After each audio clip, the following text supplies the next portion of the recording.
Good evening everyone and welcome to Gundam News. But unfortunately, we are starting with some less good news this week.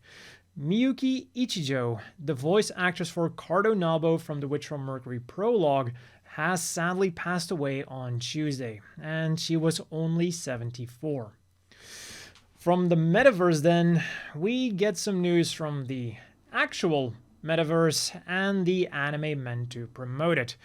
So, as you all know, the beta for the Metaverse had actual 3D Gunpla in its code, which some devious eviltons were able to extract. So, in response, Bandai pulled the entire download for the Metaverse files after said people had already begun printing the Gunpla. And a few days later, they addressed the situation again.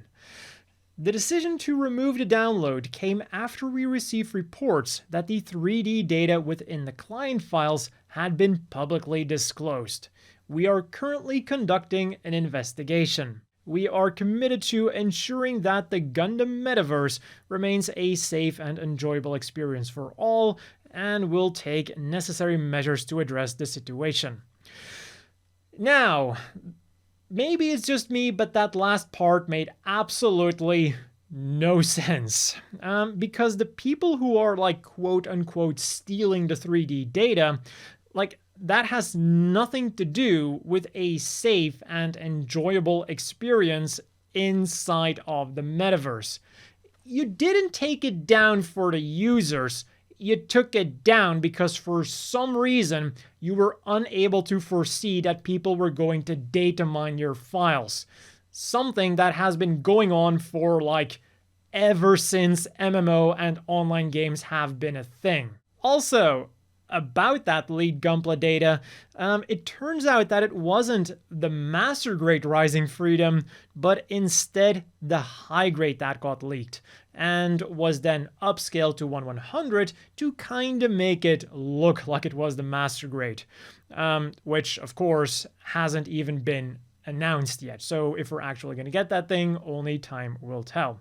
As for this Master Grade in the pictures then, that is actually just the Master Grade Freedom Gundam version 2.0, which is of course available. But even though it's not an unannounced Gunpla that got leaked, just the fact that there are already people out there who are building an unreleased Gunpla is wild enough.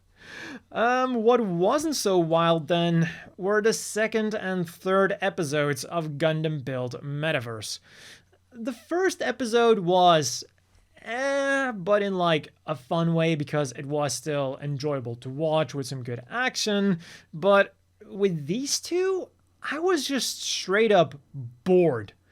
I have never seen such big battles in Gundam that I felt like I had so little stakes in. Like, I just had no interest in watching them play out. Two sisters had a falling out over an MMO, and it's up to Gary Stu to fix their relationship. While also befriending everyone on his way, by the way. This somehow involves partaking in a raid battle, for which I was honestly zoning out until Sekai popped up, and then a giant 200 versus 200 zone battle, where the main fight wasn't even about Gary Stu versus the sister, but Sei versus Meijin Kawaguchi. Because even the people who were making the anime realized that they didn't actually do anything to make us care about these new characters. Quite the opposite, really. Seria was cool in the first episode, but then proceeds to do nothing at all in the next two episodes, and just has Gary Stu do all of the fighting for her, and like even places the burden of repairing the relationship between her and her sister entirely on him. Again, a relationship that was broken in the first place over a minor squabble inside of an MMO. Have you considered talking it out? Some people then said that the series should have been longer to allow for more character development, but with a plot as shoddy as this and motivations as uninteresting as they are, I don't think just adding extra episodes would have fixed it. Just like the program that it's based on, it needs to be completely reworked. Like, there is something there, but you gotta go back to the basics to fix it. But at least it isn't a complete waste, because we did still have some very cool cameos, and we're also getting some really cool models coming out from the series. Oh, and did you know that with Gunpla, you can always start over when you fail? Because that did not become grading at all after the gazillionth time in 3 episodes. Courage is the magic that turns dreams into reality. Huh?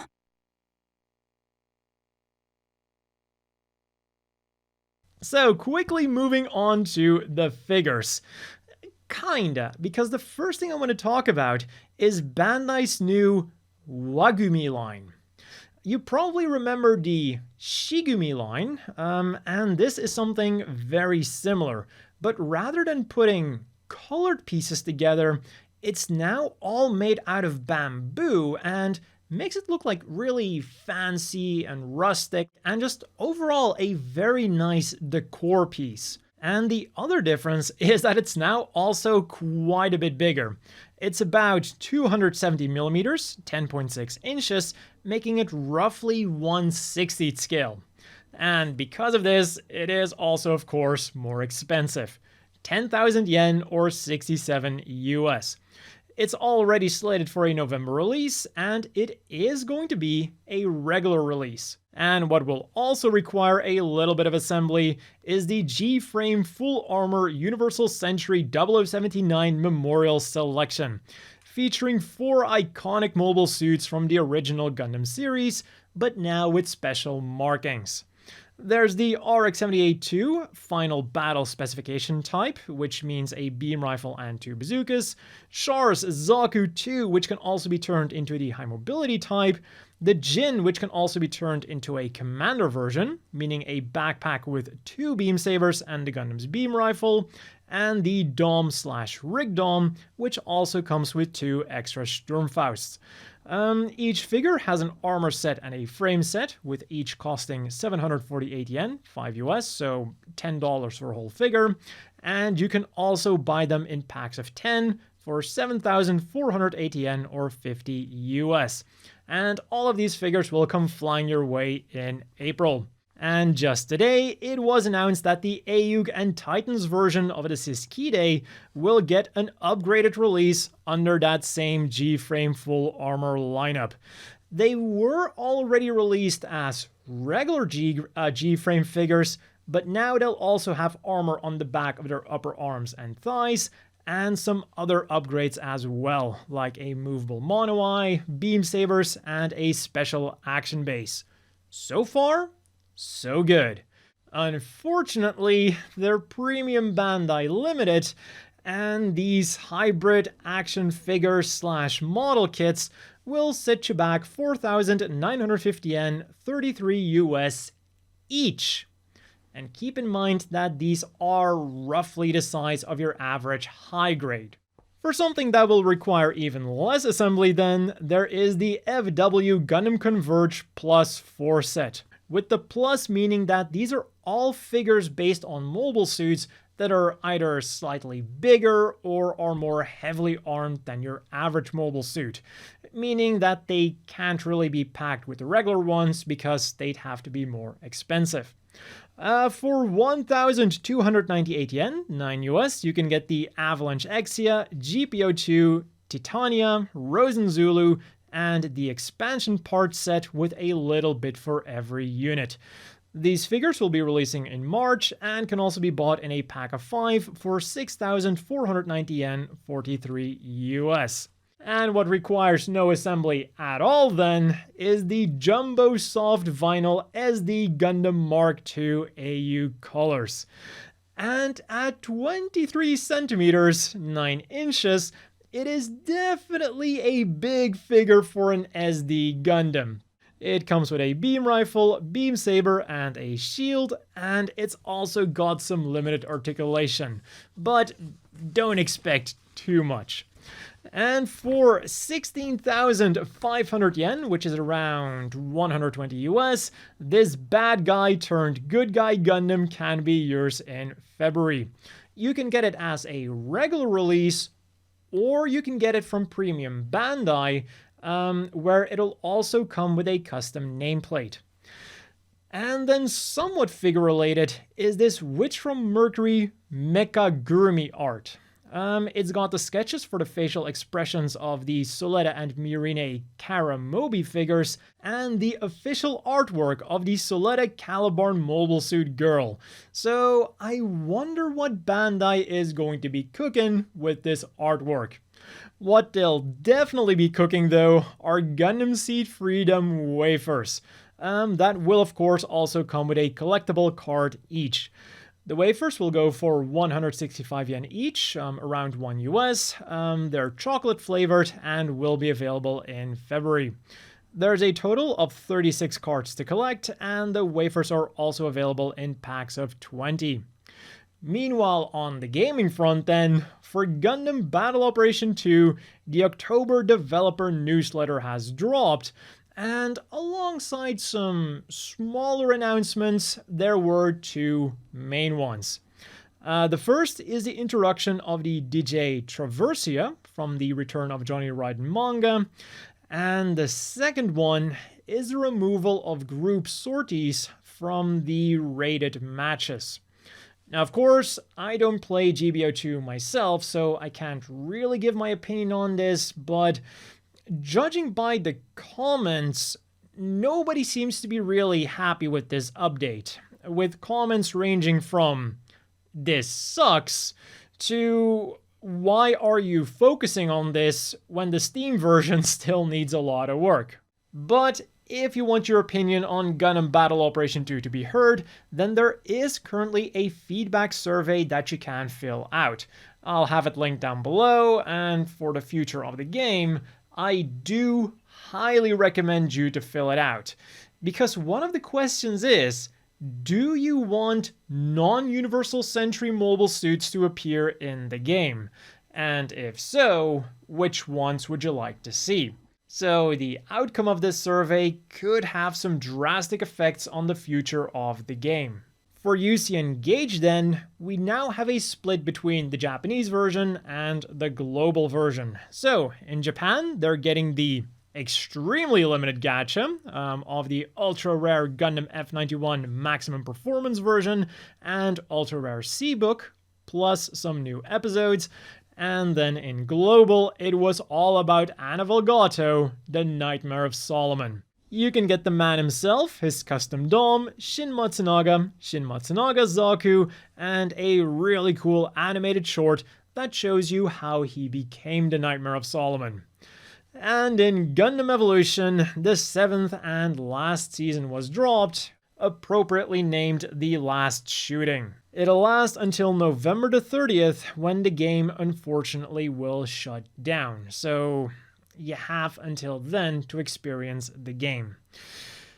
Included in this update are a new unit, the Kempfer, a new map called Space Fortress Destruction, and a bunch of cosmetics that are all obtainable for free now that the game is shutting down. So it looks like at the very least it is going out with a bang. And in other news, a new Bandai Gachapon store has opened up in the Tsutaya bookstore Niigata-Chuo Interstore. The Haro Carbon Neutral Festival 2023 will be held on October the 28th in the Toyota Eco-Full Town.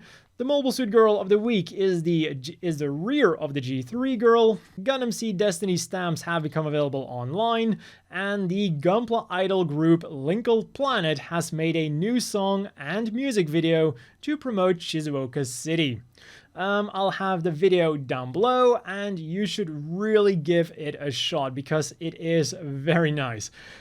Basically, Shizuoka City has a lot of model kit related things like the Bandai factory, so they're trying to brand themselves as the model kit city to attract visitors. And the people working at these locations were also in the music video, and it was really charming to see the realness of it all, with the people all having different degrees of camera shyness. And at the end of the video, they showed some behind the scenes footage to make the whole thing feel even more charming. As for the things you could get this week then, on October the 21st, a bunch of Robot Spirits figures got released and re-released. For 8,250 yen, 55 US, you could get the new version of the RX-78-2 version anime to celebrate the 15th anniversary of the Robot Spirits line. It comes with all of its previous accessories and gimmicks, and now also has a special action base and character cut-in sheet featuring an image of Amuro yelling Char. And the re-releases were the Zagok Mass Production type, GOG, Agai, Jim Cold Districts type, High GOG, and Jim Ground type. Yesterday, a bunch of Gundam stationery got released, being a Unicorn or Banshee Norn metallic file for 440 yen, 3 US, an RX-78-2 or Char Zaku clear file for 594 yen, 4 US, a new Gundam Sazabi Unicorn or Banshee Norn friction pen for 1,100 yen, 7 US, a Unicorn or Banshee Norn semi-hard pencil case for 2,200 yen, 15 US, a Unicorn or Banshee Norn desk mat for 3,300 yen, 22 US, a Unicorn or Banshee Norn A4 cutter mat for 1,430 yen, 10 US, an Earth Federation Forces or Char Aznable A3 cutter mat for 2,860 yen, 19 US, or reusable stickers from the original Gundam, Char's Counterattack or Gundam Unicorn for 770 yen a pop, 5 US. Today then, the second volume of which from Mercury's second season was released on DVD and Blu-ray, and finally, releasing in late October, are the restock of the Gundam Guys Generation Char's Counterattack Amuro for 20,680 yen, 138 US, and the release of the Gundam Military Generation 08th MS Team Earth Federation Forces General Soldier and Federation Forces Bike for 8,250 yen, 55 US.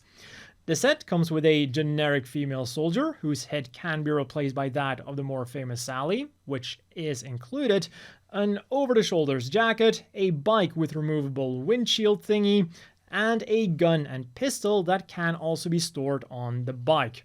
Or, if you really like just the bike, you can also get it separately for 6,600 yen, 44 US, but do keep in mind that even though the promotional images showed the bike with the rifle and pistol in the rifle holder, according to the description, it only comes with the rifle holder and not the actual stuff to put in it.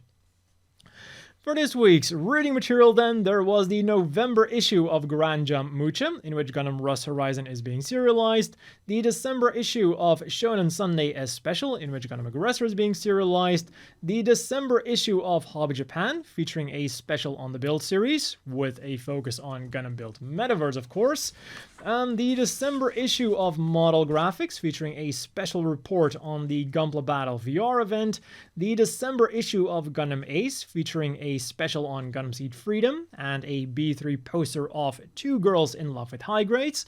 And talking about that series, the 7th Tankobon volume of it also went up for sale. And then last but definitely not least, a new book on Kunio Okawara has become available for 1,760 yen, 12 US. And this isn't just your average art book. It's also about his past and his current work in Inagi. On to this week's Gundam Apparel news then, where we got a lot of things last week Friday, with 3 new announcements from Strict G and 3 new announcements from Bankore. The things that were actually released on the day were the Strict G Arms 2023 Outer Collection and the Strict G Double Zeta Gundam 2023 Collection. There's an ECWCS jacket styled after either Mk.II or the Earth Federation Forces for 30,800 yen, 206 US, and an M51 jacket styled after either the Zeon Forces or the Red Comet for 29,700 yen, 199 US. The Double Zeta Gundam collection then is designed to go with the previously released MA1 Natus jackets and feature a variety of Hamon-Con and Judo Ashita inspired clothing. For 4,730 yen, 32 US, there's a black shirt with Hamon's like crown/mask thing, or a white t-shirt with the Double Zeta Gundam logo and Judo Ashita's logo on it. For 5,830 yen, 39 US, there is a long-sleeved white t-shirt with the Q-Blade, or a black one with the Double Zeta Gundam. For 9,680 yen, 65 US, there's a gray hoodie with a shiny purple Q-Blade on it, or a black one with a shiny red Double Zeta Gundam on it. And for 880 yen, 6 US, there's a Hamon-Con Judo/AEUG or Double Zeta Gundam pin. Releasing on November the 3rd then is something we don't see too often from Strict G, a series of water bottles, which are made in collaboration with Kinto. For 4,950 yen, 33 US, you can get an insulated one featuring famous quotes from Amuro, Char, or Rombaral. And for 2,200 yen, 15 US, there's a more standard bottle featuring the logo of Mk.II as the Cassius holder, the Vis Foundation, or Tekadon. On to Bankore then, where pre-orders began for one of Gundam Seed's most iconic accessories, Lacus's hair clip. It'll set you back 3,190 yen, 21 US, and it is slated for a January release. So maybe it'll arrive just in time for the premiere of Gundam Seed Freedom. But that is not the only piece of Gundam Seed related jewelry that'll be launching in January. Because for 4,180 yen, 28 US, you can also show whether you're in Camp Atheron or Camp Kira, with these Atheron and Kira inspired earrings. Now, the design for both is the same, being like a tear-shaped glass jewel on one side and a tori with the respective name on the other side, but I think that at some point in the production process, the colors got switched around. Atheron, who is the Zaft Redcoat and is famous for piloting red Gundams, got the blue jewel, and Kira, who wore the blue Omni uniform and also piloted more bluish Gundams, got the purplish jewel.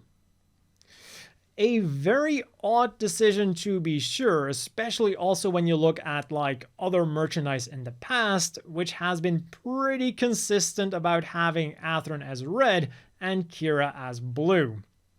But both are available as regular earrings or like the squeezy type that don't require you to have pierced ears. And then the last thing on Friday was a shirt from the ever awesome Studio 696. For another 3,850 yen, 26 US, there's this final Formula t-shirt that will be shipping out in December. And of course, alongside of it, the other designs will also be getting yet another round of pre-orders. These being the Knight of Light, Goninshu, Mass Commander, and Satan, Black Dragon, Neo Black Dragon, and Dragon Baby. Let's just hope that this final Formula t-shirt isn't going to be the actual final one of this always awesome line. Yesterday then, we got a brand new lineup. The What is in My Bag project. Basically, the idea is that everything, or almost everything, that can go in your handbag is Gundam related. And the first lineup is inspired by Gundam Seed. You can see Haro, Tori, Seeds, Cherry Blossoms, and even the Lily Flower from Kagali's personal emblem, like incorporated into the design. And you can get that design on 2 types of pouches for 1,980 yen each, 13 US, a small drawstring baggie for 990 yen, 7 US, a small hand towel for 1,700 yen, 11 US, a scrunchie for 880 yen, 6 US, a bag in bag for 5,500 yen, 37 US, a multi-case for 3,850 yen, 26 US, a foldable eco bag for 3,080 yen, 21 US, a foldable mirror for 1,100 yen, 7 US, a book cover for 1,650 yen, 11 US, or a keychain for 1,300 yen, 9 US. And all of these cute items are scheduled for a December release.